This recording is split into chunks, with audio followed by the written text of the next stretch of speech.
बढ़िया, जल्दी बैठो। हाँ,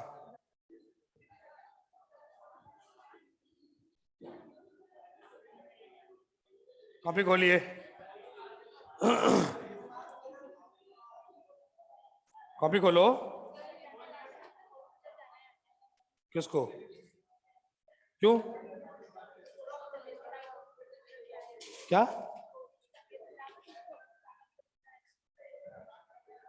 यही बहाने लगाते रहो, जाओ। जाना है तो चुपचाप जाओ, सीधी सी बात है।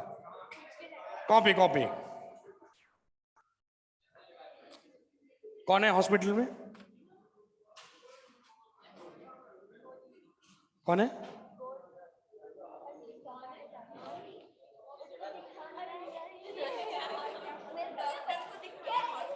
फ्रेंड है ना? हाँ तो ठीक है, पढ़ाई इंपॉर्टेंट है, वो ज्यादा इंपॉर्टेंट है।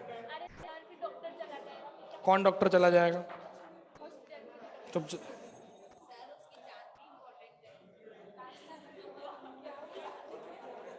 अच्छा एक बार बताओ, ऑनेस्टली एक जवाब देना। ऑनेस्टली एक जवाब देना, फिर चले जाओ। एक सवाल पूछ रहा हूँ, जवाब दे दो, फिर यहाँ चले जाओ। जेई एडवांस का एग्जाम है, तुम्हारे दोस्त को हॉस्पिटल जाना है। एग्जाम देने जाओगे, दोस्त के पास जाओगे? ऑनेस्टली बताना, फिर चले जाओ। ऑनेस्टली जवाब दीजिए, चले जाइए। क्या देने जाओगे? बैठ के पढ़ाई करो, सीधी सी बात है ना? बाकी आपकी मर्जी। हाँ इधर सुनो, आप अपन ने फ्रेशनेस बाय मिनट पढ़ लिया, सुने जरा। हेडिंग डालो, फ्रेशनेस बाय प्रिज्म। जल्दी जल्दी, freshness by prism. Freshness by prism. पहले important important topic cover up कर रहा हूं जेई मेंस के पॉइंट ऑफ व्यू से। Freshness by prism. Freshness by prism, बातें नहीं। बाय मिनट हो गया था ना? फ्रेशनेस बाय प्रिज्म, फटाफट हेडिंग लिखो। अब सुने आप। अच्छा ओए, बातें नहीं। मेरे को एक बात बताओ, ये जितने भी वाईडीएससी के एक्सपेरिमेंट चल रहे हैं, जितने भी वाईडीएससी चल रहा है, सब में सिर्फ सोर्स के साथ छेड़छाड़ हो रहा है।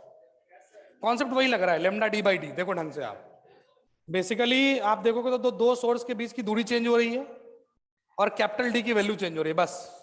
उसी को अलग अलग फॉर्मेट में हम लिखते जा रहे हैं, और दो सोर्स हमको बनाना कैसे, वो चीज चेंज हो रहा है। जब कहानी चालू हुई थी तो दो पॉइंट सोर्स लिया था, फिर उसके ऊपर दो स्लिट कर दिया हमने, फिर एक स्लिट के आगे हमने क्या लगा दिया, ग्लास स्लैब लगा दिया। फिर उसके बाद क्या करा था अपन ने, याद करो। एक पे तो एक स्लिट लगाया था ग्लास स्लैब का अपन ने, फिर उसके आगे क्या करा था अपन ने, भूल गए सब? मिरर, मिरर लगा के दो सोर्स बनाए थे, लॉयल्स मिरर। फिर दो मिरर लगा के अपन ने काम करा था। जब जब मिरर से रिफ्लेक्ट करवाते तो कितना का path difference extra? Lambda by two. Lambda by two का अलग पार्ट डिफरेंस आ जाता है उसके अंदर। क्लैरिटी है? अब सुने कहानी आगे। अब आप नया सोर्स बना सकते हो इसके थ्रू भी। प्रिज्म की थोड़ी थोड़ी कहानी पता है क्या आपको? नहीं है तो बस लिख लो और याद कर लो, जो ऑप्टिक्स पढ़ाया जाएगा तो उसमें आएगा आपका, याद ही करना पड़ेगा, उसमें टाइम पास नहीं कर सकते अपन। प्रिज्म के अंदर this is called angle of prism. समझना, इसकी रिफ्रेक्टिव इंडेक्स अगर म्यू है, लॉजिक देखिए कि अगर ये लाइट इंसिडेंट हुआ i, this is called angle of incidence. ये यहां से गया ऐसे, यहां पे टकराया, फिर ऐसे बाहर निकला, this is called angle of emergent. ये R1 मान लेते हैं, इसको R2 मान लेते हैं। बेसिकली लाइट को जाना ऐसे था, गया ऐसे, दिस इज कॉल्ड डेविएशन। जो डेविएशन की वैल्यू आती है वो आती है I प्लस ई माइनस ए। कैसे आती है नहीं आती पढ़ोगे आप ढंग से, बट अभी के लिए इतना जाने आप, जो मेरे को जरूरत है, ये आती है। जब इसी प्रिज्म को आप बहुत पतला कर दोगे, बहुत पतला, एक्सेस पतला जब आप कर दोगे, सुने आप, बेसिकली जब आप इसको बहुत पतला करोगे तो होगा क्या, सुने आप, फोर थिन प्रिज्म, फोर। और इसके अंदर एक और रिलेशन होता है, समझो, R1 प्लस R2 बराबर ए, ये दो रिलेशंस होती हैं। प्रिज्म को अगर बहुत पतला कर दिया जाए तो डेविएशन की वैल्यू चेंज हो जाती है। This is A, this is mu. अगर लाइट ऐसे जा रहा है तो ऐसे डेविएट हो गया डेल्टा, एंड डेल्टा इज, बोलो, ए इंटू म्यू माइनस 1। ये आता है क्लैरिटी के साथ। अब ये कैसे आता है वो भी बता देता हूं मैं। आएगा कैसे समझो आप। आपको स्नेल्स लॉ पता है थोड़ा थोड़ा, n1 sine i equals to n2 sine r। एक बार स्नेल्स लॉ यहां लगाओगे आप तो बहुत थिन प्रिज्म के लिए एंगल बहुत छोटा है। अरे थिन प्रिज्म के लिए तो एंगल बहुत छोटा है। जब यहां पे स्नेल्स लॉ लगाओगे तो क्या लिखोगे आप, साइन i इक्वल्स टू क्या, म्यू साइन r। तो साइन i को i लिख लो और साइन r को, एंगल बहुत छोटा है ना, तो साइन थीटा को थीटा लिख सकते, तो क्या लिखेंगे बताओ, i equals to mu r1। और उसी प्रकार से दूसरे सरफेस पे स्नेल्स लॉ लगाओगे तो म्यू r2 बराबर e, यही तो लिखोगे। अब बेसिकली ढंग से देखो तो डेल्टा होता क्या है आपका, i प्लस ई माइनस है। i की वैल्यू डालोगे तो mu r1 plus mu r2 minus क्या a, म्यू कॉमन ले लोगे तो r1 प्लस r2 माइनस ए, और r1 प्लस r2 की वैल्यू a, तो ये आ जाता है म्यू इंटू ए माइनस ए। तो डेल्टा आपका आता है a इंटू, कुछ ये कहानी हो रही होती है, समझो आप, ये ऐसे करके वैल्यू आ जाता है। अब स्लेंस लॉ का कैसे यूज करना हो बेसिकली आप पढ़ोगे अच्छे से डिटेल में ऑप्टिक्स के अंदर, बट ये यहां से लेके वहां तक की कहानी होती है। बहुत पतले प्रिज्म के अंदर एंगल बहुत छोटा मानते हैं और उस चक्कर में वो चीजें आ जाती है। इसको आप वाईडीएससी में यूज कैसे कर सकते हैं समझो आप। वाईडीएससी में फ्रेस्नेल साहब ने बोला कि अगर ये डेविएशन कर सकता है तो इसका हम फायदा उठा सकते हैं, कैसे समझो। उन्होंने बोला कि एक प्रिज्म को ऐसे लो और एक प्रिज्म को ऐसे उल्टा लगा दो, और इस लाइन के लॉन्ग यहां पे स्क्रीन लगाओ। इसका जो फॉर्मूला है वो ध्यान रखना, ये स्क्रीन लगाओ, ये दूरी मान लो आप b, और इसके सेंटर से यहां तक ये दूरी मान लीजिए आप a, जो सोर्स का है। बेसिकली यहां एक बल्ब जल रहा है। अब सोचो इस बल्ब का दो इमेज बनेगा, एक इमेज ये बनाएगा और एक इमेज ये बनाएगा, दोनों बनाएगा अपना अपना इमेज। अब बेसिकली सोच, यहां से जो लाइट इस पे जाएगी, यहां से लाइट इस पे जाएगी तो डेविएट होगा कि नहीं होगा, बोलो। ये म्यू है, ये भी म्यू है, मान लो ये लाइट इस पे गया, ऐसे जाना इसको यहां था बट डेविएट हो गया इधर। ये सोच के देख, मान लो कि डेविएट ऐसे हो गया, ये बेसिकली ये कुछ लाइट का इधर से आता हुआ दिख रहा है। अरे ये लाइट अगर इधर निकल रहा है स्क्रीन को किधर से आता हुआ दिखेगा, नाटक नहीं। ऑप्टिक्स थोड़ा भी नहीं जानते हो क्या? नहीं जानते तो फिर चुपचाप लिखो, खत्म बात। इतना तो जरूर आपको प्लेन सरफेस में रिफ्लेक्शन बताया गया होगा, तो रियल इमेज वर्चुअल इमेज क्या होता है तो बताया गया होगा। तो लाइट डॉट डॉट का क्या मतलब तो समझते हो ना, नहीं समझते तो फिर खत्म कर दो, आईटी की तैयारी कर क्यों रहे हो फिर। समझो आप इस बात को, ये लाइट अगर इधर से निकली तो ये कहां, इधर से कहीं आती हुई दिख रही है। इस सोर्स का एक सेकेंडरी इमेज बन गया S1 यहां पे, और जब लाइट इस पे गई तो ये भी डेविएशन हुआ। मान लो डेविएशन इधर कहीं हुआ, समझना आप, जाना इसको था, डेविएशन ये हो गया डेल्टा, ये हो गया डेल्टा। ये लाइट कुछ इधर से आता हुआ दिखा, ये दो सोर्स। अब उस स्क्रीन को दो सोर्स ये दोनों नजर आ रहे हैं, तो दो सोर्स तो बन गए। अब अपने को क्या क्या चाहिए, सोच, अपने को चाहिए सोर्स से स्क्रीन तक की दूरी और दोनों सोर्स के बीच की दूरी। अच्छा, दोनों सोर्स के बीच की दूरी कैसे निकालेंगे, सोच। ये डेल्टा निकाला जा सकता है, बोलो। ये डेल्टा निकाला जा सकता है, कैसे समझो आप। डेल्टा समझना कैसे निकाल सकते हैं, मैं बोल रहा हूं कि ये थिन प्रिज्म है, अलग से समझो आप इसको। ये थिन प्रिज्म है, देखना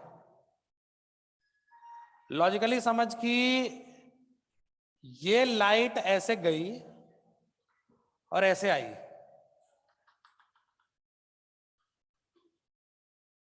अपने को ये हाइट निकालना है बेसिकली, ये तो निकालना है या कुछ और निकालना है, यही हाइट निकालना है, लॉजिक समझना।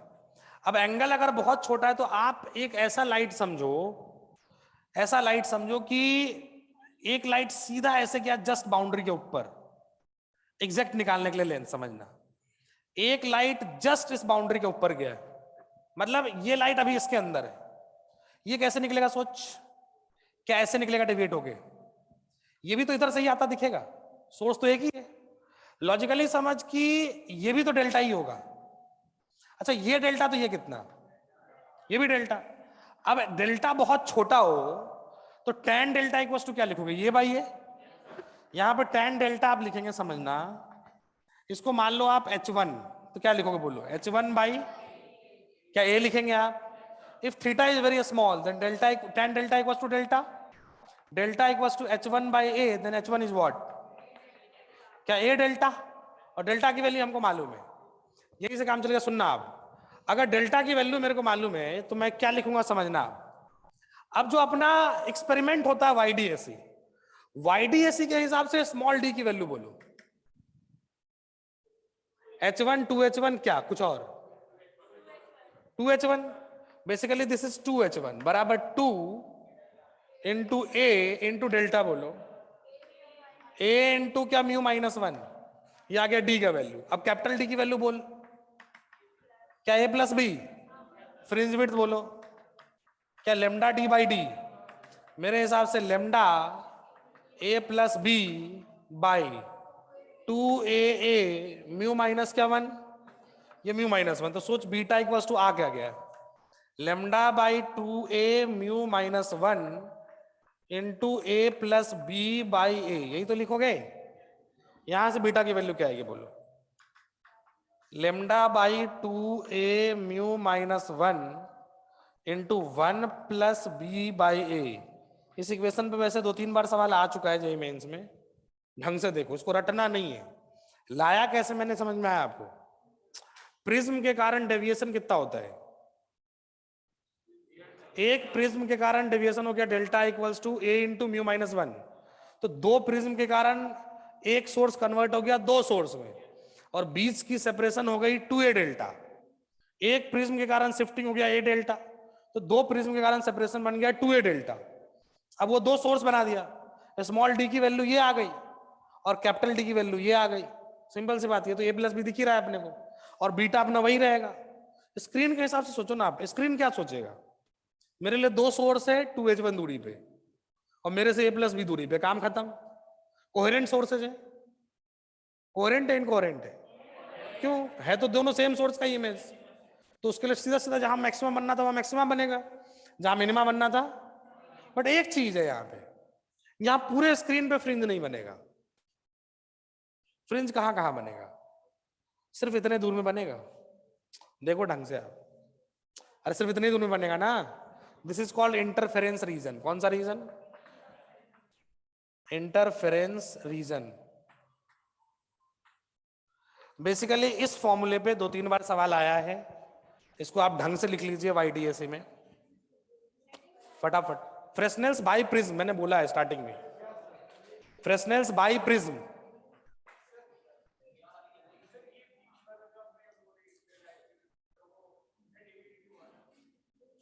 प्रिज्म के कारण डेविएशन होता है, कहां से, अरे मैं बोल रहा हूं जस्ट एक ऊपर है लाइट, जस्ट मतलब इस बाउंड्री से जस्ट ऊपर लाइट है, तो प्रिज्म की प्रॉपर्टी है इतना डेविएट करना, वो करेगा ही करेगा, वो तो 110% करेगा वो, चाहे कुछ भी कर लो आप। जब आप प्रिज्म पढ़ोगे तो और अच्छे से डिटेल में पढ़ोगे, वो प्रिज्म की प्रॉपर्टी है वो।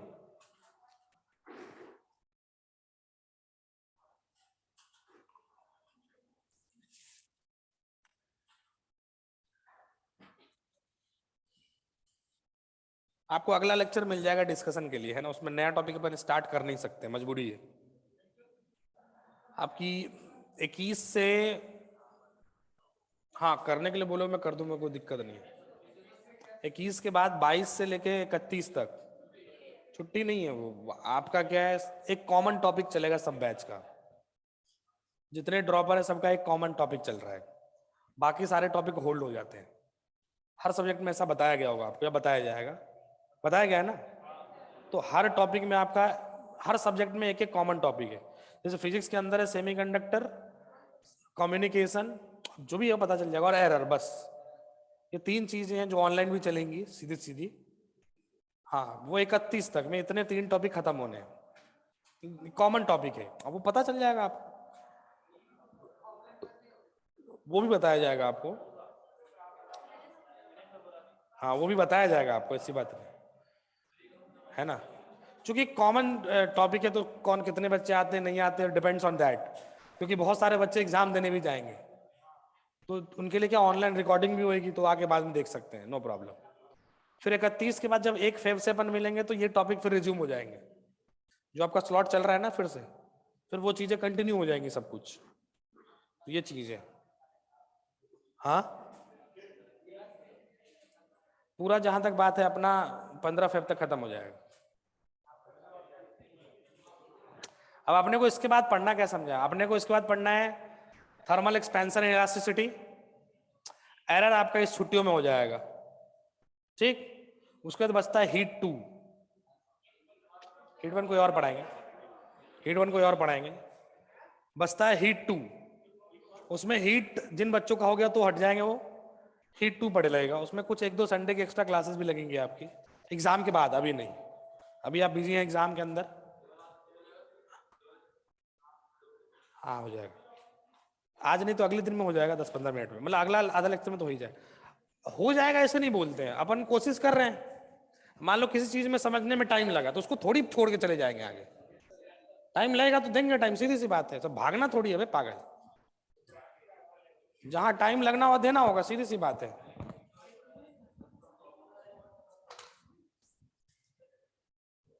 लिखो जल्दी जल्दी, लेकिन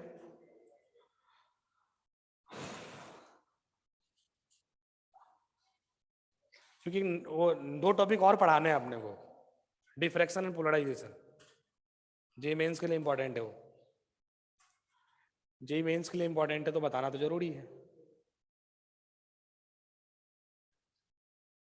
कैलकुलेशन पोर्शन उसमें याद ही करना पड़ेगा आपको, मतलब मैक्सिमम आप समझो क्या हो सकता है, ये इंटरफेरेंस रीजन इन दोनों रेज के लिए है, मैक्सिमम देखोगे आप तो यहां से जो लाइट यहां तक जाएंगी वो नीचे एक बाउंड्री सरफेस पे जाएंगी, और यहां से जस्ट इसके लिए जो नीचे से लाइट जाएंगी वो ऊपर जाएंगी, बोलो तो उसका अपन इंटरफेरेंस रीजन की लंबाई भी निकाल सकते हैं। देख कैसे, आप चाहो तो इंटरफेरेंस रीजन की लंबाई निकाल सकते हो, कैसे समझो आप। मैं अगर आपको बोलूं कि सुनना, एक जस्ट ऊपर से लाइट गई और नीचे यहां पे आ गई, और जस्ट नीचे से लाइट गई और ऊपर यहां चली आई, ऐसा बना सकते हैं अपन, हम ये पूरा का पूरा निकाल सकते हैं इंटरफेरेंस रीजन, पूरा का पूरा। कैसे समझो आप, लॉजिकली अगर आप देखो तो ये सोर्स आ गया यहां पर और ये सोर्स आ गया यहां पर, अगर आप ढंग से देख पा रहे हो तो ये पूरा ट्राइंगल और ये पूरा ट्राइंगल सिमिलर दिख रहा है आपको, तो बेसिकली आप क्या लिखोगे सुनना, ये तो डेल्टा है, ये भी डेल्टा है ये हो गया ए डेल्टा, ये भी हो गया A delta, this is A and this is B. Basically आप सोर्सेज को डिस्टेंस के हिसाब से कैसे लिखो सुनना, आप लिखोगे 2a delta by A equals to, इसको मान लो आप एल, तो इक्वेशन क्या लिखेंगे बोला, 2a डेल्टा बाई ए बराबर क्या एल बाई बी, तो एल की वैल्यू आगे देखो, एल की वैल्यू क्या है 2b डेल्टा, तो टोटल इंटरफेरेंस रीजन भी आ जाएगा अपने पास। अच्छा टोटल नंबर ऑफ फ्रिंजेस कैसे लिखोगे, बीटा, काम खत्म, कर सकते हैं आराम से अपन, कोई दिक्कत नहीं है, फटाफट लिखो। सोर्सेज बनाने के बहुत तरीके हैं YDSE में, एक बार अगर आप HCV खोल के देखोगे तो 3-4 चीजें और है उसके अंदर, आउट ऑफ कोर्स चीजें हैं वो, बट हैं। बढ़े आगे,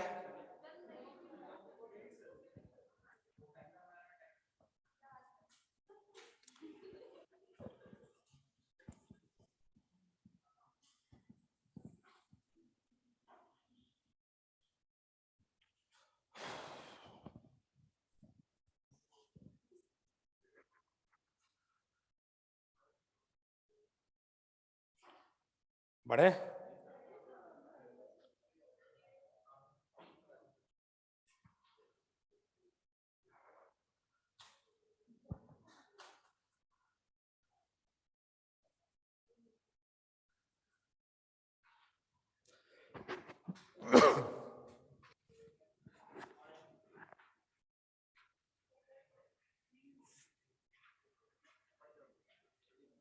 अरे हुआ।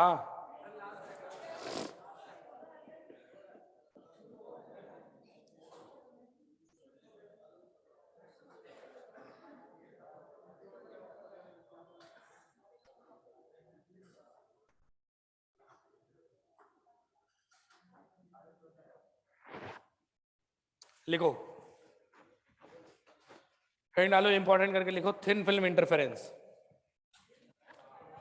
Thin film interference.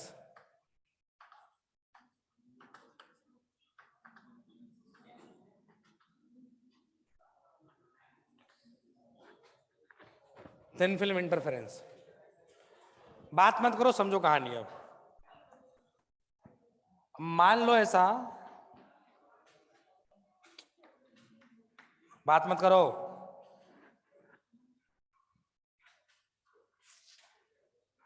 Refractive index mu है। अब ये थिन फिल्म क्या है समझो आप। कभी ऐसा कपड़े पड़े साफ किया है सर्फ में, तो सर्फ का एक लेयर बन जाता है और रंग बिरंगा चमकता रहता है वो, दैट इज थिन फिल्म। उसकी थिकनेस बहुत ज्यादा बहुत कम।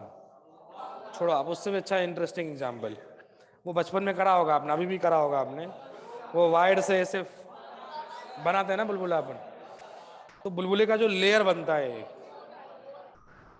वो कलरफुल होता है ना, that is thin film. Basically उसकी चर्चा कर रहे हो आप। बहुत ज्यादा पतला है वो, टी टी की वैल्यू बहुत ज्यादा कम है। और म्यू क्यों बनते हैं समझो आप। अगर कहीं पे आपको कलर का मैक्सिमा मिनिमा दिख रहा है, मतलब इंटरफेरेंस हो रहा है, और इंटरफेरेंस क्यों हो रहा है और कहाँ मैक्सिमा मिनिमा, वही पढ़ना है अपने को। अब सोचो कि सबसे पहले इसमें लिखना नॉर्मल इंसिडेंस। दो टाइप हो सकता है इसमें। सबसे पहले लिखो नॉर्मल इंसिडेंस। थोड़ा ज्योमेट्री और कुछ भी नहीं, समझो। अब होता यह कि म्यू रिफ्रैक्टिव इंडेक्स है, और एक लाइट मान लो नॉर्मली इस पे गिरी। अपन ये मान के चलते हैं कि लाइट इज अ वेव। किसी भी सरफेस पे अगर कोई वेव आया, इलेक्ट्रोमैग्नेटिक वेव, ये आप हीट वन से पढ़ते आ रहे हो, कोई भी इलेक्ट्रोमैग्नेटिक वेव अगर किसी भी सरफेस पे गिरती है तो उसको दो टुकड़े होते हैं, एक तो रिफ्लेक्ट हो जाता है, दूसरा ट्रांसमिट हो जाता है। ऐसा पढ़ा है। अब सोच के देख, एक हिस्सा तो इसका बाहर निकल जाएगा, रिफ्लेक्ट हो गए। अब सोचिए डेंसर मीडियम से रिफ्लेक्ट हुआ है कि नहीं हुआ है, तो ये मान के चलेंगे एक्स्ट्रा लैम्डा बाई 2 चल चुका है। ये तो कॉन्सेप्ट पहले पढ़ चुके हैं। और इसका एक टुकड़ा के अंदर आ जाएगा। अब सोचिए फिर से इस सरफेस पे टकराया, यहां कितने टुकड़े होंगे इसके। अब दो टुकड़े होंगे तो एक तो अंदर जाएगा, दूसरा बाहर आ जाएगा। ये वाला इस सरफेस पे जाते फिर दो टुकड़े होंगे, एक तो अंदर आएगा, दूसरा। अब सोचिए दोनों मिला कि नहीं मिला। फिर से सुनाता हूं, देख। ये लाइट ऐसे आया, समझना लाइन बाय लाइन। इसके दो टुकड़े हुए, एक बाहर गया, एक अंदर आया। ये पहला लाइट आया, इसके दो टुकड़े हो गए, एक अंदर एक बाहर। जो बाहर गया वो तो बाहर ही है, जो अंदर आया इस सरफेस पे आया, इसके दो टुकड़े हो गए, एक बाहर निकल गया, एक अंदर आया। फिर ये जब इस सरफेस से टकराया तो फिर दो टुकड़े हुए, दो टुकड़े, एक अंदर रह गया है, दूसरा। अब ये दोनों मिला, इंटरफेरेंस होगा। अब तो दो, अरे इंटरफेरेंस के लिए दो लाइट चाहिए ना, दो लाइट आया, समझना बात को आप।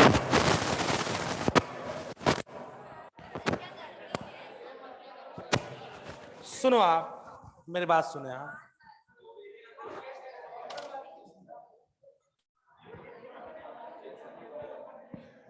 बातें नहीं सुनो आप, अब नहीं करेगा आवाज, सुने। ये दो लाइट कैसे आया समझ में आया। अच्छा, मुझे इंटरफेरेंस के लिए क्या चाहिए, डेल्टा एक्स। तभी तो आप मैक्सिमम में डिफाइन कर पाओगे। डेल्टा एक्स बताओ, डेल्टा एक्स। ये वाला लाइट एक्स्ट्रा कितना चला है, लेमडा बाई 2 एक्स्ट्रा चला है वो। ये लाइट यहां से यहां तक सेम चला, उसके बाद जब ये वाला लाइट बाहर निकल गया, उसके बाद दोनों सेम चला। बेसिकली एक्स्ट्रा कौन कौन चला है समझो। ये वाला लाइट टकराने के टाइम पे लेमडा बाई 2। अच्छा सोच, ये वाला लाइट यहां टकराया तो नहीं, ये रेयरर से टकराया है। ये डेंसर से रेयरर आ रहा था ना, तो रेयरर से टकराया तो काय का लेमडा बाई 2। अब सोच ये कितना चला, टी फिर टी, तो नीचे वाला लाइट एक्स्ट्रा कितना चला है, 2t। कहां चला है, मीडियम में वैक्यूम में। तो वैक्यूम के लिए 2 म्यू टी। याद कर ऑप्टिकल पाथ। अरे मीडियम में चला टी तो वैक्यूम में चला म्यू टी, तो मीडियम में चला 2 टी तो वैक्यूम में चला, तो basically what is delta x here? 2 mu t minus lambda by 2। अब फॉर मैक्सिमा समझना, फॉर मैक्सिमा आप लिखोगे 2 mu t minus lambda by 2 बराबर एन लेमडा। तो 2 म्यू टी बराबर क्या लिखोगे? एन लेमडा प्लस के लेमडा बाई 2। सोच ये कौन सा पॉइंट है?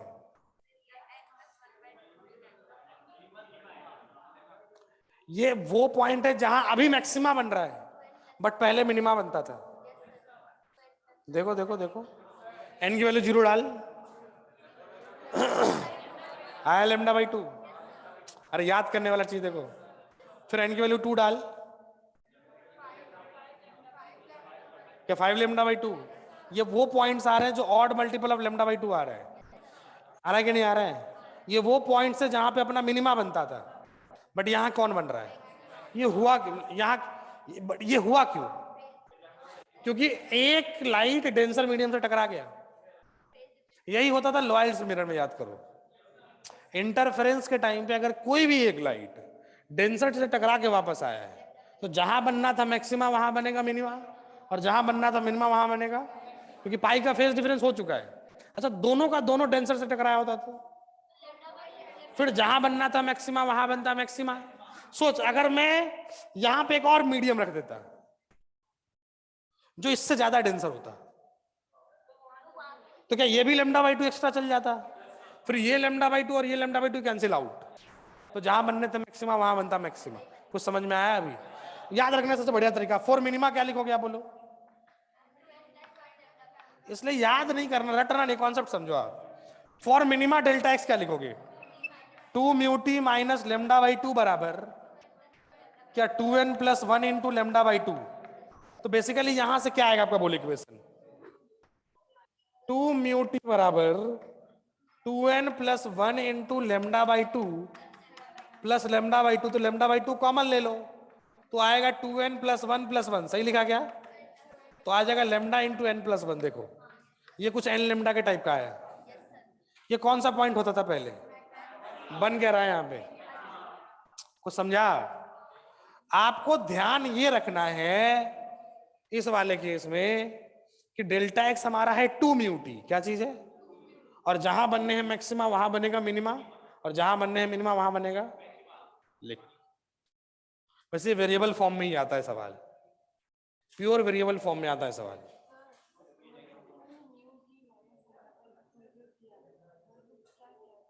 डेल्टा एक्स कौन कितना चला? ये सेकेंड वाला लाइट देखो नीचे टी और टी एक्स्ट्रा चला, तो मीडियम मीडियम में चला तो 2 म्यू टी चला, और बाहर वाला टकराने के कारण लेमडा बाई 2 चला। तो दोनों के पाथ में डिफरेंस कितने का है? 2 mu t minus lambda by 2। Source से नापो ना, तो फिर क्या दिक्कत? यहां से लोगे ना, यहां से लोगे बेटा, यहां से लेके यहां तक दोनों का तो सेम ही है डिस्टेंस। ये थोड़ी इंटरफेरेंस में आ रहा है। इंटरफेरेंस में इसका क्या रोल है? अच्छा सोच, इंटरफेरेंस एक ही साइड होगा दोनों साइड होगा? क्यों? सोच, ये इधर आएगा ना, फिर एक लाइट छोड़ेगा, इधर मिलेगा ये। इधर क्या होगा बताओ? इधर क्या होगा सोचना, इधर क्या होगा सुनना। ये लाइट ऐसे आएगा, ऐसे टकरा के ऊपर गया, बट एक नीचे आ जाएगा। अब सुनना, सुनना लॉजिकली, यहां से यहां तो सेम चला, सेम चला। सोच, ये लाइट टी, फिर ये लाइट टी, और देखो ढंग से अंतर देखना भाई साहब, इस लाइट में और इस लाइट में अपने को पार्ट डिफरेंस किसका चाहिए? इसका और इसका। यहां से ये लाइट यहां आया, उस समय इसको छोड़ा गया है, इसकी कहानी यहां से चालू हुई है। इसके जस्ट बाद देखो अब, क्या ये एक्स्ट्रा चला टी और एक्स्ट्रा चला टी, बट इस दोनों में कोई लेमडा बाई 2 का कुछ आया नहीं। क्यों नहीं आया? रेयर से टकराया है। तो ये दोनों फेज में है, ये दोनों फेज में है। अगर आप इसका डेल्टा फाई लिखोगे तो इसका डेल्टा फाई 0 और इसका डेल्टा फाई पाई पाई पाई। टकराने से फेज कितना का चेंज होता है? पाई का। इस दोनों में कितने का फेज चेंज? पाई का। इस दोनों में, इधर वाले में जिधर बनना है मैक्सिमा उधर ही बनेगा मैक्सिमा, और जिधर बनना है मिनिमा। समझ में आया थोड़ा थोड़ा? दोनों तरफ इंटरफेरेंस होंगी, इधर का अलग इधर का अलग। ध्यान रखना, इधर वाले में पाई का चेंज, इधर वाले में 0 का चेंज। लिखो फटाफट। फिर से देखो आप, ये लाइट और ये लाइट में पार्ट डिफरेंस देखो ना। यहां से लेके यहां तक तो दोनों साथ ही चला है, उसके बाद बाहर निकल गए। ये रेयरर से टकरा के टी, फिर रेयरर से टकरा के टी, तो पाई बाई 2 का तो पाई का चेंज तो कभी आया ही नहीं, इसीलिए। फटाफट लिखें। ये दो इंपॉर्टेंट पॉइंट लिखना, क्योंकि सुनो आप, ये इक्वेशंस तो आ चुके हैं, ये वाला, ये पाई और 0 बचा हुआ है, ध्यान रखना। अभी मेंस पॉइंट ऑफ व्यू से वो कुछ भी छोटी छोटी चीजें पूछ सकता है वो।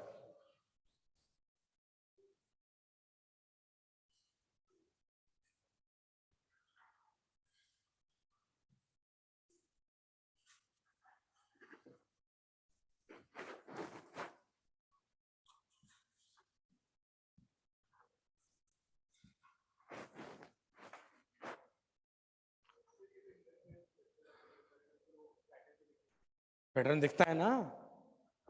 अब सोप बबल नहीं देखे क्या आप? हर कलर का मैक्सिमम मिनिमम दिखता है, क्योंकि लेमडा सबका अलग अलग होता है। कभी देखा नहीं क्या सोप बबल? और बढ़िया देखना तो पता क्या करो, और बढ़िया देखना है अगर आपको, यूट्यूब पे एक्सपेरिमेंट मिलता है वो। आप एक वायर फ्रेम कर लो, बना लो। ये छोटा सा इसका फॉर्मेट है वो बबल वाला, क्योंकि बबल वाले में एक बॉर्डर बन जाता है, सरफेस टेंशन के कारण वो चिपक जाता है उसमें, फिर फूकते तो बैलून बन जाता है वो। एक वायर फ्रेम बढ़िया सा बना लो आप।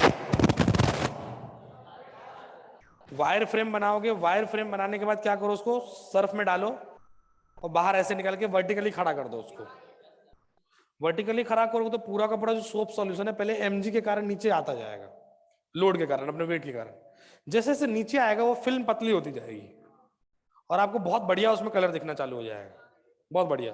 फिर थोड़े टाइम बाद फुट जाएगा वो, ज्यादा पतला हो जाएगा तो फिर तो एयर के कारण फट जाएगा वो, फिर इंटरफेरेंस खत्म। तो ज्यादा देर का मजा नहीं मिलेगा आपको उसमें, बट थोड़ी देर के लिए कलर तो दिखेगा। थिक फिल्म में भी होता है, ऐसी बात नहीं कि नहीं होता है। अभी बताता हूँ मैं थिक फिल्म में कैसा होता है। थिक फिल्म मतलब ग्लास शीट के अंदर होता है, इंटरफेरेंस बनता है, उसी से न्यूटन्स रिंग भी आएगा, मैं बता दूंगा अभी क्या है, आएगा।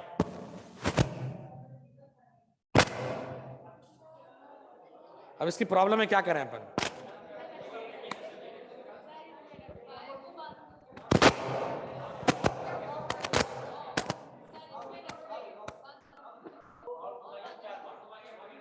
ऐसा सब क्लास में हो रहा है क्या? क्या इसका तजुर्बा हमें नहीं है? यहां रख ले क्या इसको? अभी ठीक है? हाँ सुनो, आप अभी भी होगा वो, इधर सुने आप, लिखो इधर। सुनो एक कहानी, फालतू बातें नहीं, ये समझ में आया? आगे लिखो, thin film interference using oblique incidence. हेड नो, thin film interference using oblique incidence. गड़बड़ है यार ये सिस्टम तो। हाँ, thin film interference using oblique incidence. तुम लोग तो ऐसे बिहेव करो जैसे जीवन में पहली बार टॉपिक सुन रहे हो भाई। ड्रॉपर ड्रॉपर की तरह बिहेव किया करो ना यार।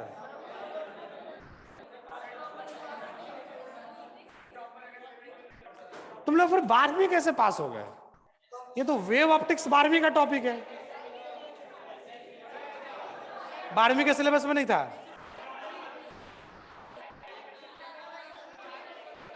ये पागल हो गए लोग, वेव ऑप्टिक्स था ना।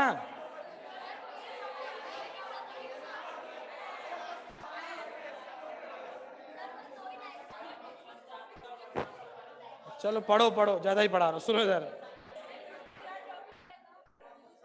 Thin film interference using oblique incidence, important है, समझो। ओब्लिक, ओब्लिक मतलब एंगल पे आएगा लाइट। अब बातें नहीं सुनो आप, ओब्लिक इंसिडेंस सुने आप, इंपॉर्टेंट है, सुनो। ओब्लिक इंसिडेंस, ओब्लिक वर्ड भी पहली बार सुन रहा है क्या तुम? अब कहानी सुनो इधर, फिर से वही थिकनेस टी है, म्यू म्यू है। मैं बोल रहा हूं कि एक लाइट आया, सुने आप कहानी। एंगल आई पर, कितने एंगल पर? एंगल आई पर। रिफ्रैक्शन हुआ कि नहीं होगा? रिफ्रैक्शन हुआ, इस सरफेस पे टकराया। अच्छा सोच, इस सरफेस पे टकराया होगा तो एक लाइट तो रिफ्लेक्ट हो गया होगा, कितने एंगल पर? एक अंदर आया होगा आर पर, ये भी एंगल आर होगा। यहां एक पार्ट तो रिफ्लेक्ट हो जाएगा आर पर, क्या एक पार्ट बाहर निकल जाएगा? बाहर निकल गया, समझो आप। उसका इस सरफेस पे देखो आप, क्या भी आर, क्या एक पार्ट रिफ्लेक्ट हो जाएगा आर पर, क्या एक पार्ट रिफ्रैक्ट हो जाएगा? सोच के देखा बात, आई पे गया तो आर पे निकला, तो आर पे जाएगा तो आई पे निकलेगा। Snell's law, Snell's law. तो ये एंगल कितना होगा बोल? आई। सुने आप, अब वही चीज हुआ है प्रोसेस, बट एंगल पे हुआ है। अब मुझे फिर से क्या करना है, इस दोनों के बीच का डेल्टा एक्स निकालना है। अच्छा बताओ, इस दोनों के बीच में डेल्टा फाई, ये पाई है कि नहीं है? क्यों क्यों क्यों? लेमडा बाई 2 हो गया ना, मतलब जहां बनने हैं मैक्सिमा वहां बनेंगे मैक्सिमा, और जहां बनने हैं मिनिमा वहां बनेंगे मिनिमा। आ जाए, आ जाए। जहां, ओए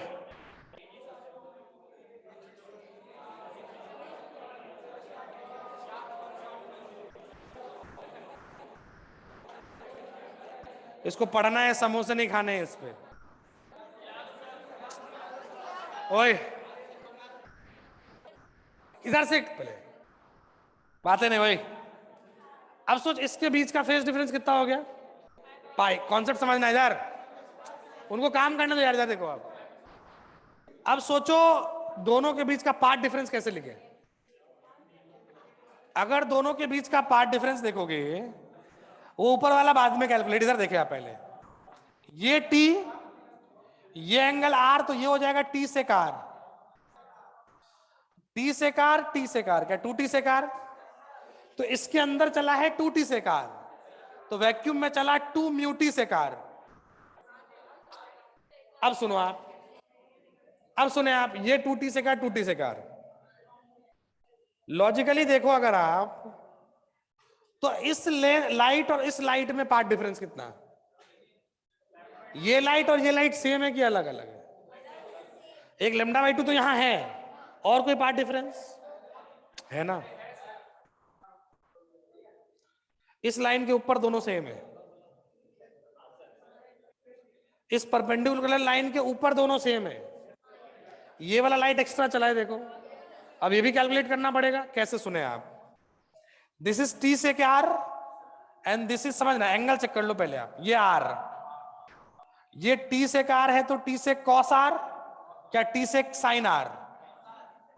देखो देखो देखो, ये अगर टी से कार है तो टी से आर कॉस आर, और ये,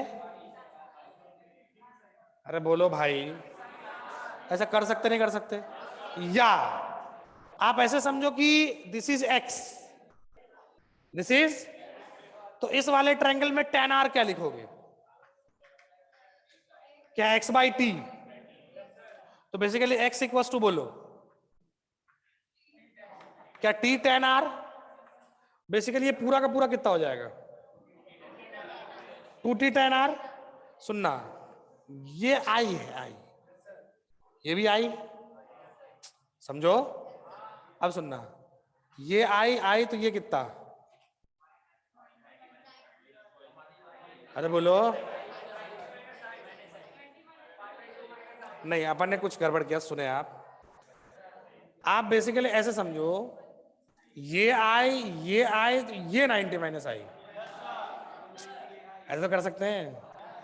देन दिस इज आई, तो ये 2x cos I, 2x sine i, ये मान सकते हो?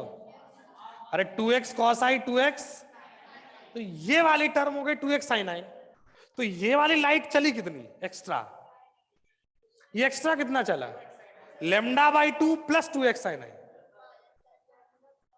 ये लाइट एक्स्ट्रा कितनी चली, lambda by 2 plus 2x sine i. Clarity है? अब सुनना, ये वाली लाइट कितनी एक्स्ट्रा चली,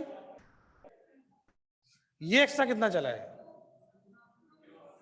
2 म्यूटी सेकार। तो बेसिकली डेल्टा एक्स आप क्या लिखोगे बोलना,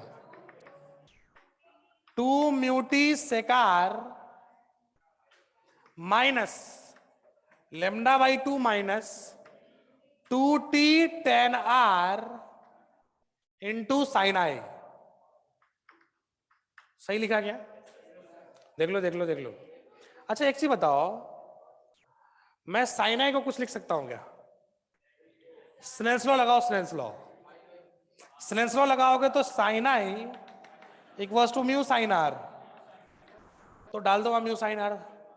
तो आप क्या लिखोगे सुनना, 2 mu t sec r minus 2 mu t tan r into sine r minus क्या लेमडा बाई 2।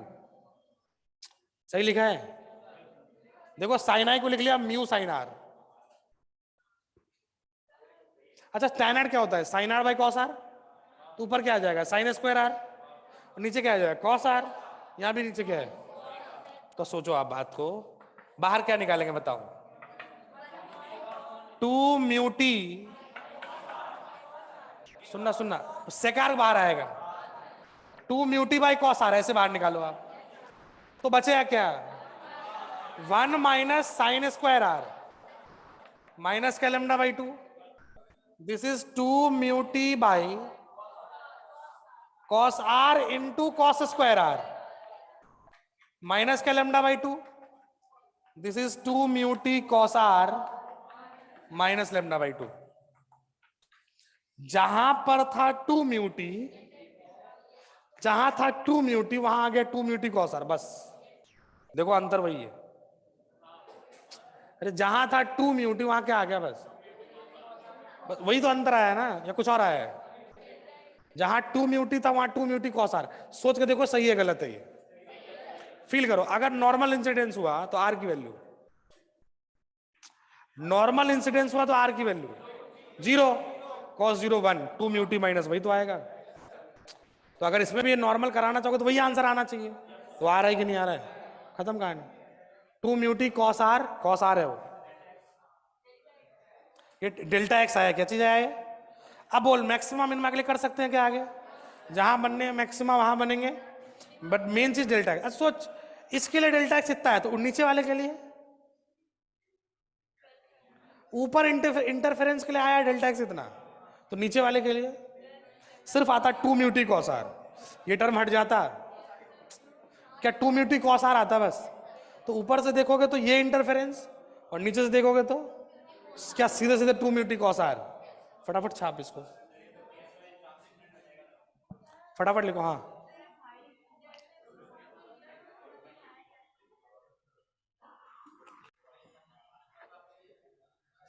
सुनना अब, ओए मैं फिर से बता रहा हूं, ये दोनों लाइट मिल रही है ना, ये लाइट एक्स्ट्रा कितनी, यहां से यहां तक दोनों सेम चला ना, इससे पहले की बात है।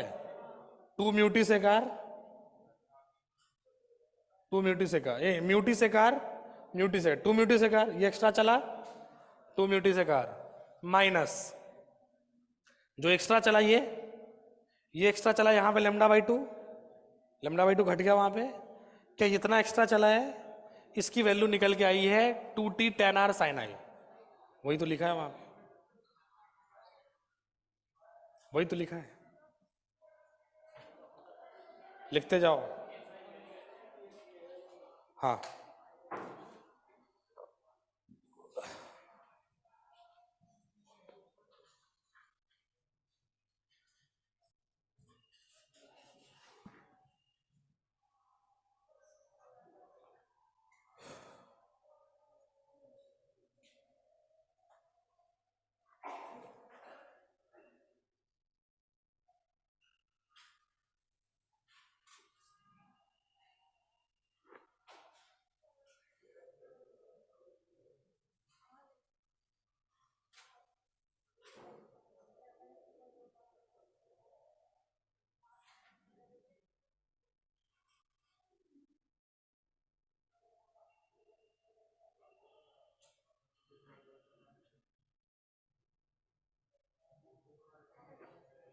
लिखो।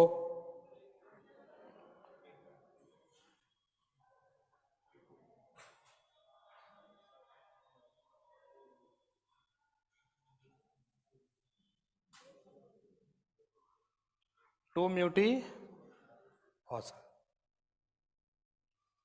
ठीक है।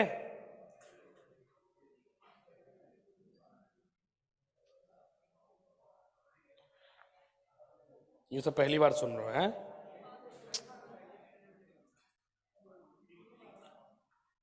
जेई का टॉपिक ही यही सब है।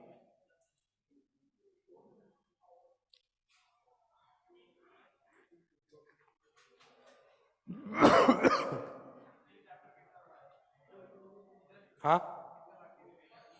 बस 2 चीजें और बची हैं। अगले लेक्चर आधे क्लास में हो जाएगा। डिफ्रैक्शन, पोलराइजेशन और 10 मिनट का 15 मिनट का हाइजीन प्रिंसिपल, वो जरूरी है।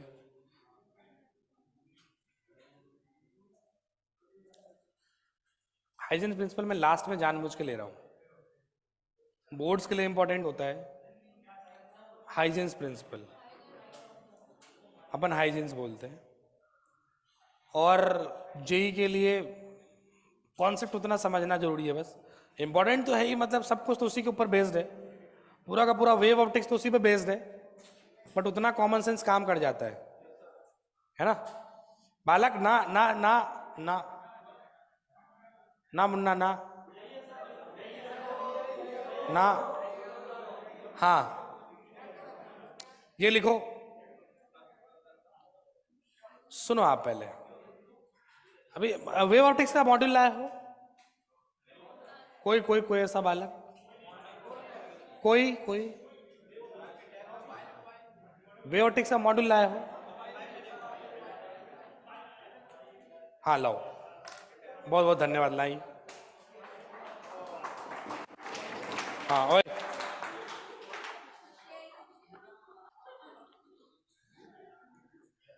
Thin film interference. अच्छा, थिन फिल्म के बाद इन्होंने बाई प्रिज्म दिया है, उसके बाद हाइजेंस प्रिंसिपल, उसके बाद आपके मॉड्यूल के अंदर कुछ चीजें लिखी होंगी, वो लिखा हुआ है extra portion for JEE Main, ऐसा उसमें एक चीज लिखी होगी extra portion for JEE Main, नहीं दिखा है क्या?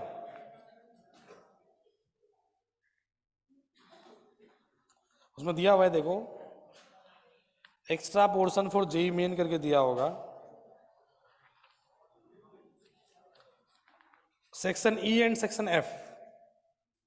अगर आपके पास मॉड्यूल है तो जाके देखना। That is diffraction by single slit, समझ रहे हो? एंड बातें सुने आप, पोलराइजेशन तो ज्यादा डिटेल में नहीं है, सिर्फ थ्योरी थ्योरी है, मतलब सिर्फ फॉर्मूले फॉर्मूले। बात तो मत करो यार, सिर्फ क्या है इसके अंदर? फॉर्मूले फॉर्मूले, बट सवाल आने लग गए हैं, सवाल आते भी हैं। उसके बाद इसमें एक चीज और है, resolving power of optical instrument. Optical instrument, आपने ऑप्टिकल इंस्ट्रूमेंट अभी तक तो नहीं पढ़ा है? पढ़ लिया है? हाँ, तो कुछ चीजें इसमें हैं, बात समझो पहले आप। जेई मेंस के लिए है जो, बात समझो, सेम वही चीजें हैं, आपको इसको रीड करना है, समझो पहले रीड करना है।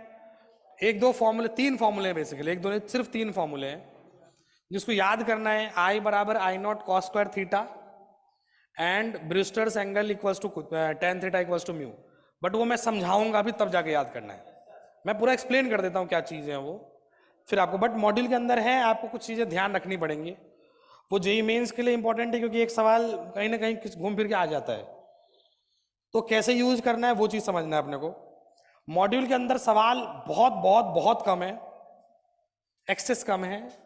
एक्सरसाइज 2 लेवल 2 में 3 क्वेश्चन थे, तीनों क्लास में हो चुके हैं आपके, इनडायरेक्टली हो गया, पता ही नहीं पड़ा आपको। हाँ, नहीं पता पड़ा आपको। एक्सरसाइज 2 लेवल 2 में 3 ही सवाल थे, खत्म हो गए।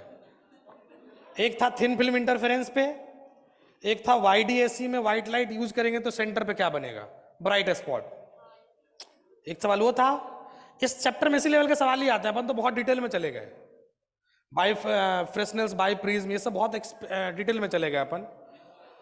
एडवांस लेवल के हिसाब से बहुत एक्साइज 2 लेवल 2 का सवाल देखोगे, बहुत लल्लू टाइप सवाल सब है। ओए, और एक्साइज 2 लेवल 1 में भी ज़्यादा सवाल नहीं है। अगर आप करने जाओगे तो इसके आधे सवाल लगभग क्लास में हो चुके हैं। मतलब इसमें ऐसे ऐसे सवाल हैं कि जहां पे डेल्टा एक्स एन लेमडा है वहां पे क्या बनेगा, डार्क की ब्राइट, मतलब ये सब सवाल है इसके अंदर, समझ रहे हो आप?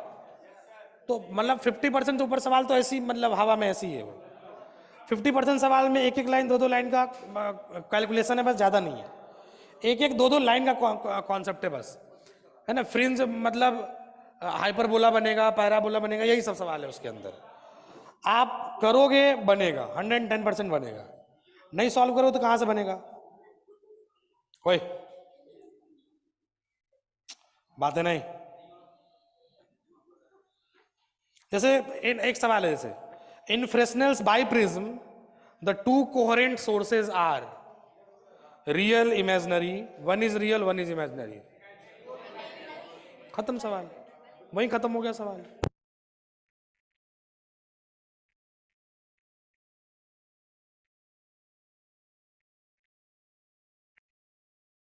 ऐसी ऐसी सवाल है, बस और कुछ है ही नहीं। मैं बोल रहा हूं मॉड्यूल को आप सॉल्व करेंगे, सारे सवाल बनेंगे, कोई दिक्कत वाली बात नहीं आएगी आपको इसके अंदर, सारे सवाल बनेंगे। बट इसमें जो 2 इंपॉर्टेंट टॉपिक है मेंस के लिए, उसके फॉर्मूले तो आपको याद करने ही करने हैं, बट चीजों को समझना थोड़ा जरूरी है। यहां अपन कोशिश करते हैं समझने का। 2 चीजें हैं, एक तो है सुनो डिफ्रैक्शन, दूसरा है पोलराइजेशन। डिफ्रैक्शन में एक फॉर्मूला है जो आपको याद करना, कुछ ज़्यादा दिमाग लगाना भी नहीं उसके अंदर, और कैसे होता है वो भी समझा दूंगा मैं। एक इंपॉर्टेंट है पोलराइजेशन। क्या चीज? पहले उसको समझो क्या चीज है, बड़ा अच्छा टॉपिक है वो। सवाल आता है उससे, एक सवाल उसमें 2 लॉ है, ब्रिस्टर्स एंगल और मालूस लॉ, ऐसा सुना है नाम? 2 चीजें हैं, अब है नाम है उसका। हेडिंग डालो बढ़िया सा हेडिंग, पोलराइजेशन। पोलराइजेशन समझो, पोलराइजेशन, बातें नहीं।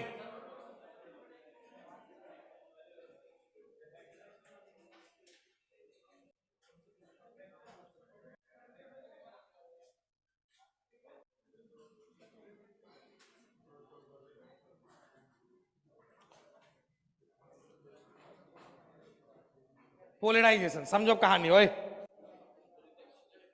वो भी करा रहे हैं ना, क्यों चिंता कर रहे हो तुम यार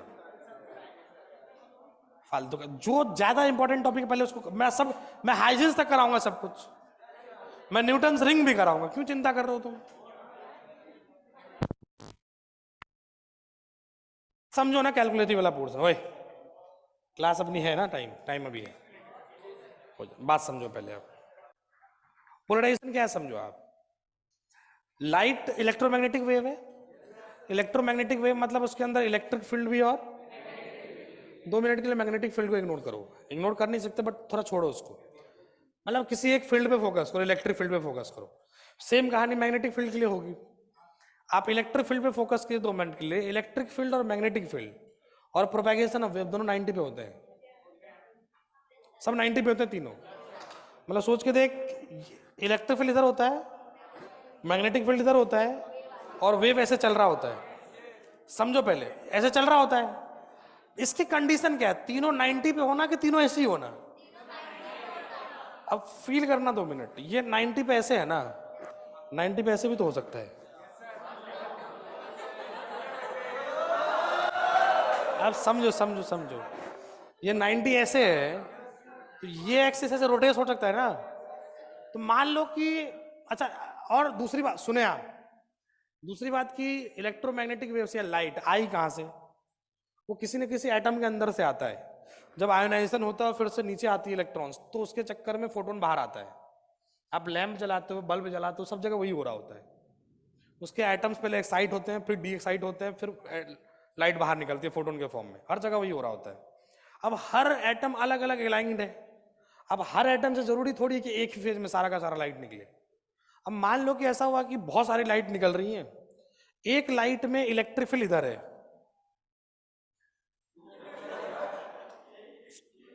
तो एक लाइट में ऐसे करके वेव निकला, एक में ऐसे करके निकला, एक में ऐसे करके निकला। ऐसा हो सकता है कि नहीं हो सकता है? अब सोच के देखो कि आपके पास पूरा एक ऐसा प्लेन है, ऐसा एक प्लेन है, और समझो इस प्लेन के अंदर इलेक्ट्रिक फील्ड इधर भी हो सकता है, ऐसे भी हो सकता है, ऐसे भी हो सकता है, इधर भी हो सकता है, और वेव पूरा आगे चल रहा है।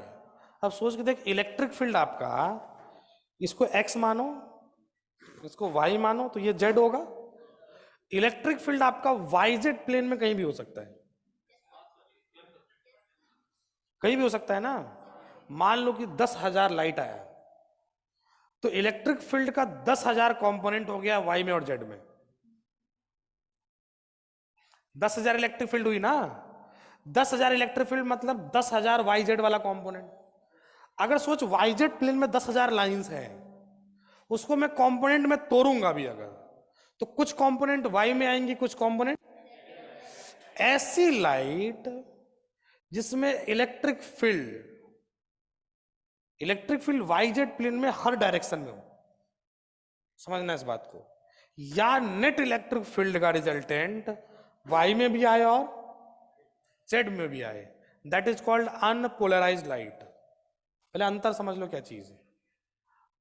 मैं बोल रहा हूं कि एक इलेक्ट्रिक फील्ड जो है ना वो ऐसे है, x तो इधर माना मैंने x इधर माना, इसको y माना, इसको z माना, तो इलेक्ट्रिक फील्ड ऐसे है, ऐसे करके ऐसे चम कर रहा है, तो किस प्लेन में आया?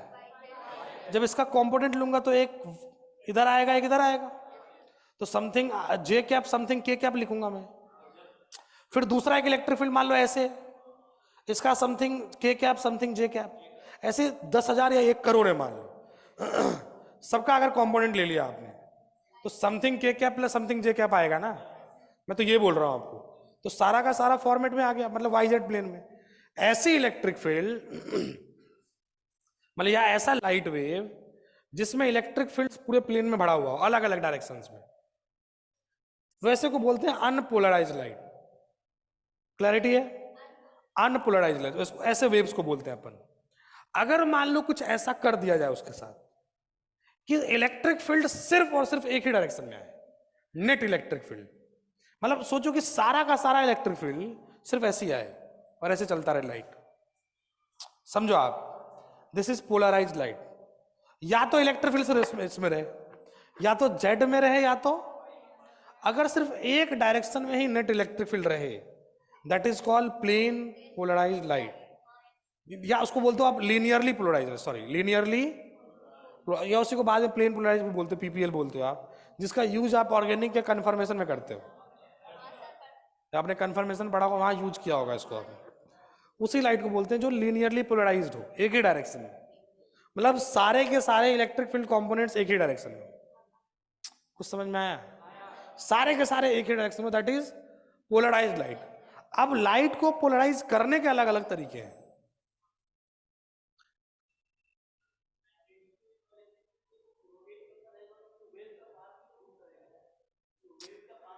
मैं वो नहीं बोल रहा हूँ, लाइट नहीं घूम रहा है, बात समझो आप।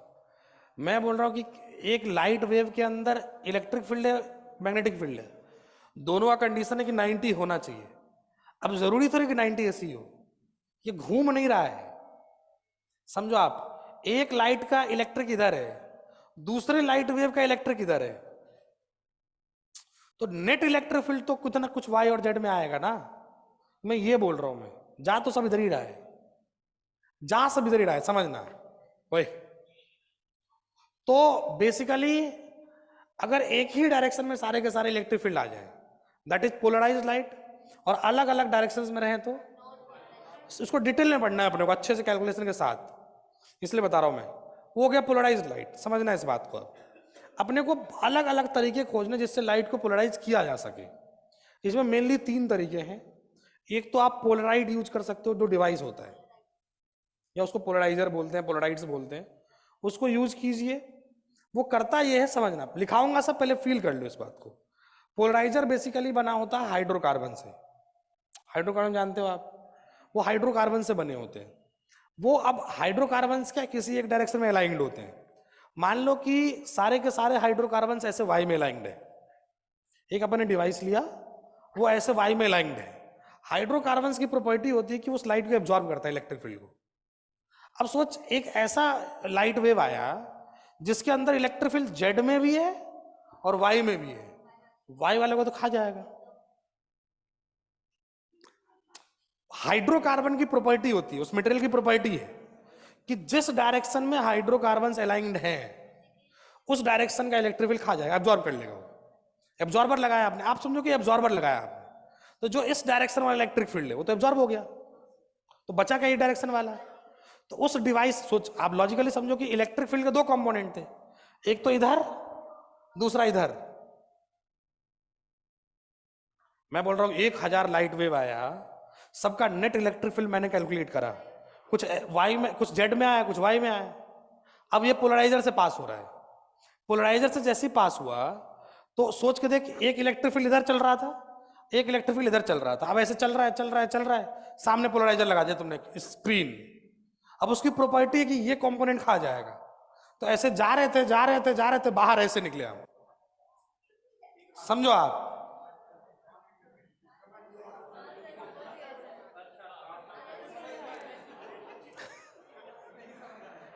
पोलराइज मैं लिखाऊंगा, सब पहले समझ लो, और अगर फील कर लोगे तो थ्योरी पढ़ के भी समझ सकते हो, नो डाउट। उसको आप पढ़ सकते हो यार, नो डाउट, है ना। मैं बोल रहा हूं कि ओए, या मॉड्यूल खोल लो तो लिखना भी नहीं पड़ेगा आपको, मैं तो उसी को लाइन समझाना मुझे वही है बेसिकली, बट लाइन तो लिखाना पड़ेगा मुझे। फिर तो समझो क्या होता है। पोलराइजर का काम क्या समझे, पोलराइजर का काम है कि उसकी बनावट ऐसी होती है कि वो हाइड्रोकार्बन से बने होते हैं, और उसमें हाइड्रोकार्बन का एक अलाइनमेंट होता है, ऐसा नहीं कि किधर भी लग जाएगा हाइड्रोकार्बन, उसका एक अपना प्रॉपर स्ट्रक्चर होता है, तो अलाइनमेंट होता है उसका। उसकी प्रॉपर्टी होती है कि खास डायरेक्शन वाले या जो इलेक्ट्रिक फील्ड उसके लाइन में है उसको एब्जॉर्ब कर लेगा वो। अब मान लो मैंने एक ऐसा पोलराइजर लिया, आपको अंदर का स्ट्रक्चर नहीं पढ़ना है, मैंने एक ऐसा पोलराइजर लिया जो इस वाले कंपोनेंट को एब्जॉर्ब कर सकता है। अब इलेक्ट्रिक फील्ड मेरे पास ऐसे थे, एक इधर था दूसरा इधर था, तो ऐसे करके इलेक्ट्रिक फील्ड था नेट, असल में तो इलेक्ट्रिक फील्ड ऐसे था नेट, उसके दो कंपोनेंट, एक इधर और एक इधर। जैसे ये पोलराइजर से पास हुआ तो ये वाला खा गया, तो सिर्फ ये बचा। ये जो लाइट निकली है ना बाहर की तरफ, this is called polarize light. या ऐसा आप पोलराइजर लगा सकते हो, सोच के देख, या आपसे ऐसा बोला जा सकता है, सुनना, कि ये एक पोलराइजर था, ये वर्टिकली इस वाले कंपोनेंट को खा सकता था। आपसे बोला जाए कि इस पोलराइजर को 90 डिग्री रोटेट कर दिया मैंने, कितना डिग्री, इसको 90 डिग्री रोटेट किया मैंने। रोटेट करने से होगा क्या, अब पोलराइजर ऐसे हो गया, तो ऐसे जा रहा था तो ऐसे रह जाएगा वो, कुछ समझा। तो एक डायरेक्शन को छोड़ दिया वो, बट अगर आप किसी थीटा एंगल पे ही रोटेट करके छोड़ोगे तो दोनों में से कुछ कुछ खाएगा। अरे समझो इस बात को, दोनों में से कुछ कुछ, और उससे जो बाहर निकलेगी इंटेंसिटी, दैट इज आई बराबर I naught cos square theta, Malus law. Malus एक साइंटिस्ट थे, मॉड्यूल मॉड्यूल कहाँ गया, देखो उसमें, उसमें देखो भाई, मैं पेज नंबर बता देता हूँ, देख लेना। इसलिए ये जे मेंस का टॉपिक है, इसमें आप नोट्स रखते तो बढ़िया रहता, बाकी लिखाना मुझे यही है, मैं लिखा दूंगा, डोंट वरी, जो काम की चीजें मैं लिखा दूंगा। आपको मिल जाएगा ये पेज नंबर 2.21 में, 2 पॉइंट दो क्या है, अब समझो कौन सा लॉ, अब है, अब क्या, अब पागल है क्या तुम, ये लो पढ़ो इसको।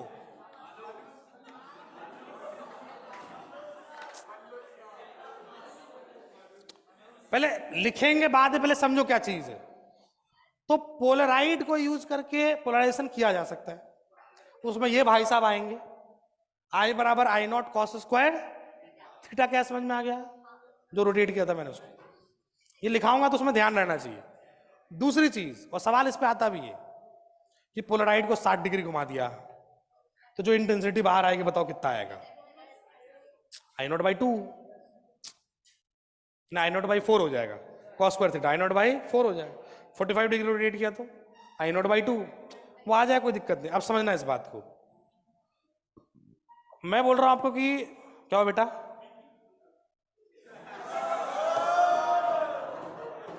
मालूस लॉ वेरीफाई करने गया हो, सुने जरा, सुने आप ओए। तो एक तरीका हो सकता है, सुनो, पोलराइजेशन का एक तरीका था कि डिवाइस लगा लो, दूसरा तरीका था रिफ्लेक्शन। रिफ्लेक्शन दूसरा तरीका है रिफ्लेक्शन। रिफ्लेक्शन से भी लाइट को पोलराइज किया जा सकता है, जो अपन पढ़ेंगे, बता रहा हूं कैसे। तो रिफ्लेक्शन में एक प्रॉपर्टी होती है कि incident ray, reflected ray and normal must lie in same plane, तो एक ही प्लेन में होने चाहिए। तो सेम प्लेन वाला इलेक्ट्रिक फील्ड बाहर आ जाता है और दूसरे प्लेन वाला अंदर चला जाता है। अपन अपन बचपन से क्या पढ़ते आ रहे हैं? Incident ray, normal and reflected ray must be in same plane. तो एक प्लेन वाले चीज आ जाते हैं, मतलब जो सेम उसी प्लेन, जिस प्लेन में रिफ्लेक्शन हो रहा है उसी प्लेन में जो इलेक्ट्रिक फील्ड हो तो बाहर आएगा, जो दूसरे प्लेन वो अंदर चला जाएगा। बात समझो, जो प्लेन अपन डिफाइन करते हैं ना, रिफ्लेक्शन का प्लेन, रिफ्लेक्शन का प्लेन डिफाइन हो गया कैसे, समझो आप, इंसिडेंट रे आया और वहां पे जब नॉर्मल खींचोगे आप, वो दोनों मिलकर एक प्लेन डिसाइड कर देगा। अब उस प्लेन के अलॉन्ग जो जो इलेक्ट्रिक फील्ड है वो तो रिफ्लेक्ट होकर बाहर आ जाती है, ऐसा होता है एक्सपेरिमेंटली, और दूसरे प्लेन वाला अंदर चला जाता है, बट वो पूरी तरह से पोलराइज नहीं होता है पूरी तरीके से नहीं हो पाता है।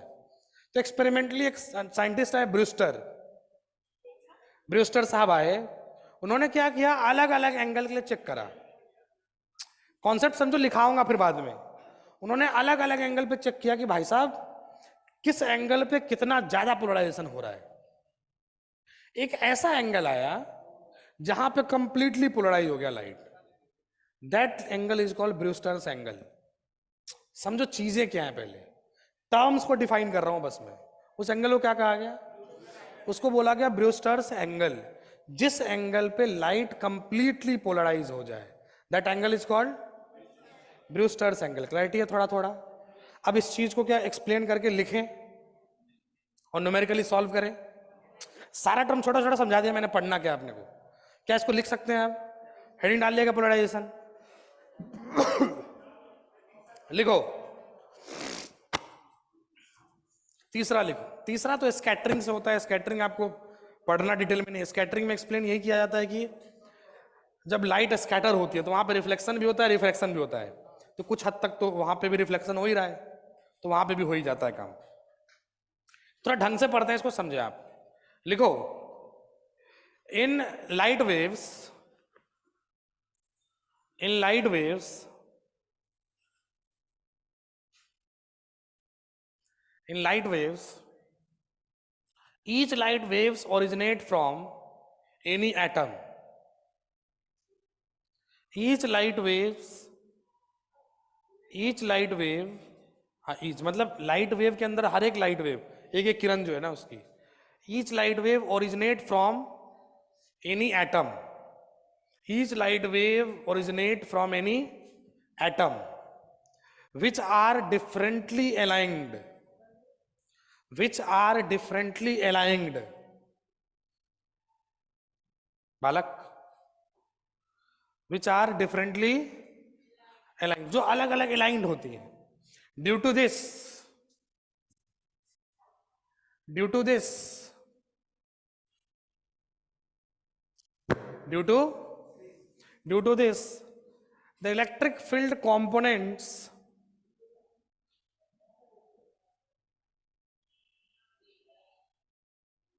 due to this, electric field components are randomly distributed. Electric field components are randomly distributed in the plane, randomly distributed in the plane in the plane perpendicular to propagation of light. yz बोलने से अच्छा है ये बोल लो आप, perpendicular to propagation of light. Such light is called unpolarized light. Such light is called unpolarized light. Such light is called unpolarized light. इसको अगले दिन अच्छे से निपटा लेंगे अपन ढंग से, बट अभी चालू कर लेते हैं. Such light is called unpolarized. और जेईई मेंस में आता है एक सवाल, ढंग से आता, ध्यान रखना इसका. Such light is called unpolarized light. ठीक, आगे लिखो आप, आगे लिखो आप, इसी में पैराग्राफ चेंज करके लिखो, let light propagates in x direction. Let light propagates in x direction. Let light propagates in x direction.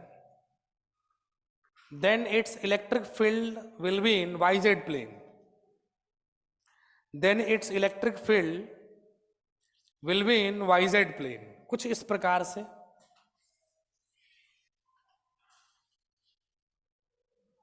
इधर लाइट जा रहा है तो इसका इलेक्ट्रिक फील्ड इधर ऑक्सीलेट हो रहा है.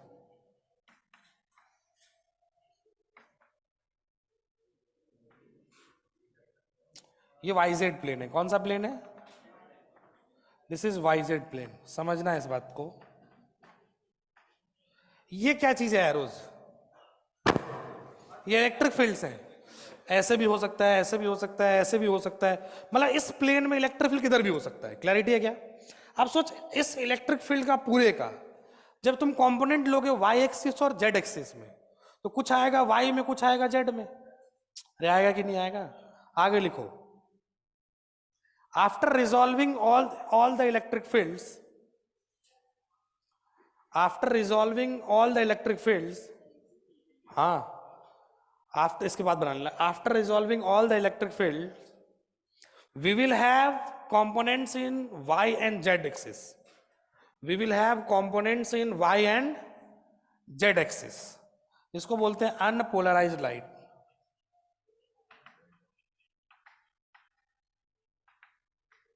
We will have components in y and z axis. तो कुछ इलेक्ट्रिक फील्ड आएगा y में, कुछ आएगा, मान लो EY आ गया E not sine omega T minus के एक्स, और EZ आ गया E not sine omega T minus के एक्स प्लस कोई एंगल डेल्टा मान लो आप. दोनों में कुछ एंगल फेज का अंतर हो सकता है. अब वो एंगल कुछ भी हो सकता है, 0, पाई, पाई/2, कुछ भी हो सकता है वो. तो समझो आप, ये EY और EZ आ गया. अब लॉजिकली सोच, कुछ कंपोनेंट है y में और कुछ कंपोनेंट है. मैं z को 3D में कैसे डिनोट करूंगा? या तो डॉट या तो क्रॉस, ऐसे करूंगा ना. तो बेसिकली ये लाइट कुछ इस प्रकार से दिखती है. समझना आप, ये लाइट कुछ इस प्रकार से दिखती है. लाइट ऐसे जा रहा है, ये मैंने बनाया y, ये y में इलेक्ट्रिक फील्ड्स ऑक्सीलेट कर रही है. कहां कर रही है? रिवाई डायरेक्शन है. बट एक क्या z कंपोनेंट भी होगा? अगर ये डॉट बना हुआ, इसका मतलब समझ लो इस y के साथ साथ z में भी ऑक्सीलेशन चल रहा है. ये डॉट क्या रिप्रेजेंट कर रहा है? तो आप सोचो कि ये रिप्रेजेंट कर रहा है EY, और डॉट क्या रिप्रेजेंट कर रहा है? जहां पे ये दोनों बन रहे, मतलब पोलराइज्ड की अनपोलराइज्ड? अभी दोनों में. अरे किसमें? अभी दोनों में है तो अनपोलराइज्ड लाइट. क्लैरिटी है थोड़ा थोड़ा? अगर दोनों में से कोई एक कंपोनेंट खत्म हो जाए तो वो क्या बन जाएगा? मान लो कि ये लाइट किसी भी तरीके से कुछ ऐसे कन्वर्ट हो जाए, सिंबल है ये. अगर ऐसे कन्वर्ट हो जाए और ऐसे कन्वर्ट हो जाए, ये कैसे लाइट है? ये पोलराइज्ड लाइट. तो अपना मकसद यही है कि इसको पोलराइज करना है. कुछ कॉन्सेप्ट समझ में आ रहा है? तो ये अपने पास EY था और EZ था. सोच के देख, अगर EY इधर है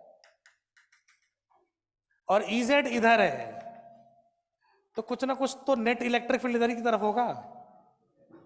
सोच होगा कि नहीं होगा? ऑब्वियस सी बात है। या थोड़ा इसको मान लो ई वाई, इसको मान लो इजेड, एंगल थोड़ा अच्छा अच्छा आएगा, ऐसे समझो आप। तो बेसिकली आप, अगर मैं ये चीज डिफाइन करना चाहूँ फाई, क्या चीज डिफाइन करना चाहूँ? अगर ये फाई डिफाइन करना चाहूँ तो फाई क्या, टेन फाई क्या लिखूंगा बोल? मैं टेन फाई लिखूंगा, क्या इजेड बाई ई वाई? इसका उल्टा भी हो सकता हो, तो सिचुएशन के ऊपर डिपेंड करता है। ये है तो बोल इजेड बाई ई वाई क्या है? बोलो बोलो बोलो। ये आएगा बेटा, लॉजिकली देखो तो साइन ओमेगा टी माइनस के x plus delta upon sine omega T minus के एक्स। देखो ढंग से, यही आएगा। ये आएगा कि नहीं आएगा? नेट ये आ जाएगा इलेक्ट्रिक फील्ड। अब ये इसके ऊपर डिपेंड करता है कहानी क्या होगी। डेल्टा जीरो हुआ तो वन हो जाएगा ना। अगर मान लो जीरो हो जाए तो पोलराइज नहीं हुआ है वो। इलेक्ट्रिक फील्ड की मैग्नीट्यूड निकाली जा सकती है नेट। ये डेल्टा अगर वन हो गया, जीरो हो गया तो ये दोनों कट जाएगा, वन हो जाएगा, है कि नहीं? अगर सोच पाई हो गया तो माइनस वन हो जाएगा। अच्छा 90 हो गया तो वो कॉस का फंक्शन है, साइन का फंक्शन, टेन का फंक्शन आ जाएगा। अरे आएगा कि नहीं आएगा? वो टेन का फंक्शन आ जाएगा, तो फाई की वैल्यू आ जाएगी ओमेगा टी माइनस के एक्स। समझो इस बात को, ओमेगा टी माइनस वो आ जाएगा। तो सब अलग अलग इक्वेशन आ सकते हैं इलेक्ट्रिक फील्ड कैलकुलेशन में। खैर आपको ये कैलकुलेट करने के लिए आएगा नहीं, इक्वेशन समझा रहा हूं फालतू में। अब समझो कि इसको पोलराइज करना है। इसको पोलराइज करने के दो तीन तरीके थे। दीज आर पोलराइज लाइट्स, ठीक। पोलराइज लाइट को डिफाइन करना हो तो क्या करेंगे? पोलराइज लाइट को अगर डिफाइन करना हो तो कैसे डिफाइन करेंगे? Light wave in which all electric field components are aligned in unique direction, सारा का सारा किसी एक डायरेक्शन में हो जाए, that is called polarize light. लिखो आगे एक स्टेटमेंट और, पोलराइज लाइट बाय पोलराइज लिखना, पोलराइज लाइट का डेफिनेशन लिख लो, ये भी लिख लो, कोई दिक्कत नहीं, टाइम हो रहा है क्योंकि। पोलराइज लाइट का लिखो, टाइम 1:55 होता है ना, अभी तो है टाइम। पोलराइज लाइट लिखाऊं? लिखो light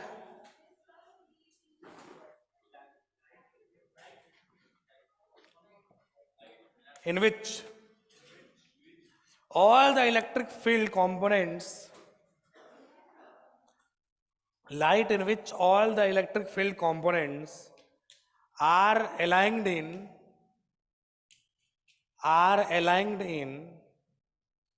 single unique direction, are aligned in single unique direction,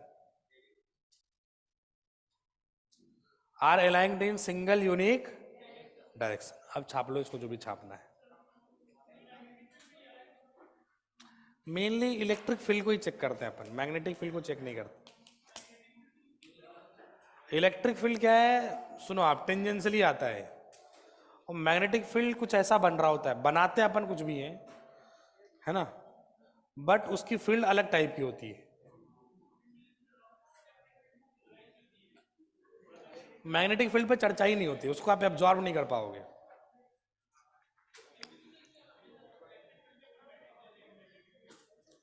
मैं बोल रहा हूं इलेक्ट्रिक फील्ड के परपेंडिकुलर है, बट डायरेक्शन फिक्स थोड़ी है कि हमेशा वाई में इलेक्ट्रिक फील्ड रहेगा। उस वाईजेड प्लेन में तो कहीं भी हो सकता है ना। हाँ, इलेक्ट्रिक फील्ड का डायरेक्शन चेंज होगा तो मैग्नेटिक फील्ड का भी चेंज होगा, नो डाउट। बट पोलराइजेशन में मेन चर्चा हम करते हैं इलेक्ट्रिक फील्ड पे ही। मैग्नेटिक फील्ड वैसे ही रहेगा, उसको कोई दिक्कत नहीं, उसको एब्जॉर्ब नहीं करना है।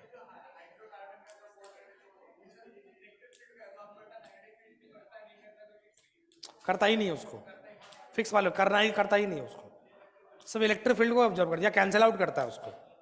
एब्जॉर्ब बोलो या कैंसिल आउट बोलो, सीधी सी बात है, समझ रहे हो आप? अरे समझ रहे हो, ये चीज है। इसमें सुनना आप, इसमें थोड़ा पार्ट बचा है कैलकुलेशन वाला पार्ट, जिसमें मैलूस लॉ और ब्रूस्टर्स एंगल आएगा और डिफ्रैक्शन आएगा। तो अगले दिन इसको अपन खत्म करेंगे, सिंपल सी बात है। फिर उसका देखते हैं अपन नया टॉपिक क्या चालू करते हैं। जाओ।